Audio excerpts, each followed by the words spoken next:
Apa benar kalau bintang jatuh kita bisa minta sesuatu lalu dikabulkan? Menurut teman-teman gimana? Ada yang mau kasih opini? Mas Dimas? Riang, interaktif, namun terarah. Itulah suasana yang terbangun kala pelajaran koper sedang berjalan. Pesawat tempur itu terbang di ketinggian berapa? Pak, kalau apa? Sampai 1 juta, Bos? Enggak. Koper atau kotak pertanyaan adalah pelajaran khas di SD Eksperimental Mangunan. Tujuannya menampung keingintahuan siswa Mangunan tentang semua hal. Tidak melulu terkait pelajaran sekolah, pertanyaan yang muncul seringkali unik dan di luar perkiraan sang guru. Bagaimana cara membuat permen karet? Jadi sistemnya memang anak bertanya. Mereka punya pengalaman yang ditemukan entah di luar, entah di proses pembelajaran, yang akhirnya dia tanyakan gitu. Memang kebanyakan ada yang membaca, ada yang nonton TV, ada yang dia perjumpaan di rumah atau lingkungannya. Akhirnya dia tanyakan. Jadi memang kotak pertanyaan itu ingin memfasilitasi mereka untuk menanyakan sesuatu yang menurut mereka Aneh. wow gitu ya. Ada yang diingat nggak pertanyaan yang paling lucu, paling aneh gitu untuk anak kelas 3 SD ya? Ini 3 SD. Paling lucu, aneh, dan cukup mikir itu salah satunya berapa berat 1 titik hujan gitu. Jadi maksudnya setiap hari kita, nggak setiap hari ya, kalau hujan kita memang menemukan hal itu gitu. Tapi dia sampai berpikir bahwa 1 titik hujan itu berapa sih gitu. Metode ini bukan hanya menantang siswa untuk aktif dan kritis. Guru pun juga terpacu untuk terus belajar hal-hal menarik bagi muridnya.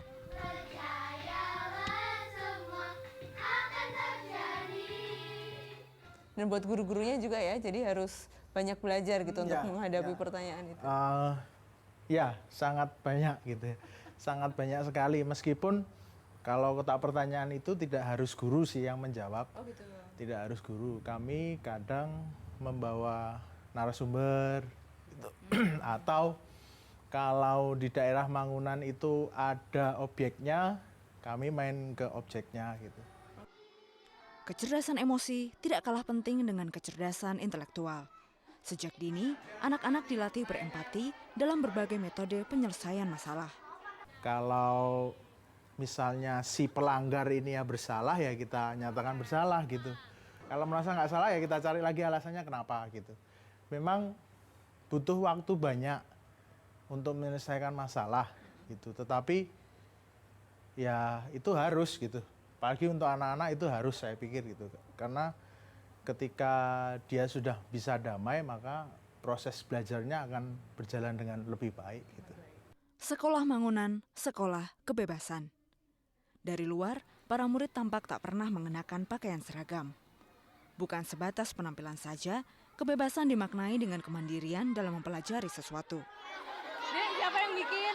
Yang ini kita sendiri. Kamu yang bikin? Bikinnya di mana?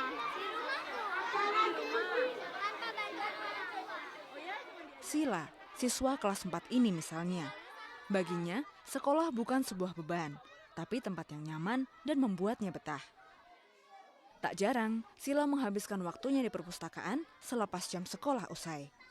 Sila seneng nggak sekolah di Mangunan? Seneng. Senengnya kenapa? Ya bisa kenal sama banyak teman, terus ya asik main di sini. Terus sekolah di sini juga enak. Kalau pelajaran, Sila paling suka apa? Bahasa Inggris. Bahasa Inggris. Siswa Mangunan, anak yang dididik melek ilmu pengetahuan dan bermoral unggul. Untuk itu, evaluasi tahunannya bukan hanya deretan angka pada buku rapor. Kalau dari perkembangan anak, kami mencoba menyajikan dengan 2 bentuk. Yang pertama adalah bentuk angka yang sesuai dengan dari pemerintah atau dinas. Yang kedua adalah dalam bentuk narasi atau deskripsi. Karena nilai angka, sama-sama nilai angka 7, antara satu anak dengan anak yang lainnya, itu pencapaiannya akan berbeda. Nah, itu yang kita akan coba sajikan lebih detail itu melalui rapot narasi. Sehingga dari orang tua akan lebih mendalami perkembangan anak dan kiranya apa yang masih perlu didampingi dari anak. Dari tiap anak. Jadi nilai angka itu tetap ada ya Pak, nilainya berapa itu tetap ada. Pasti. Dan juga untuk ujian sekolah, ujian yang sifatnya nasional gitu, itu juga tetap ada. Tetap ada.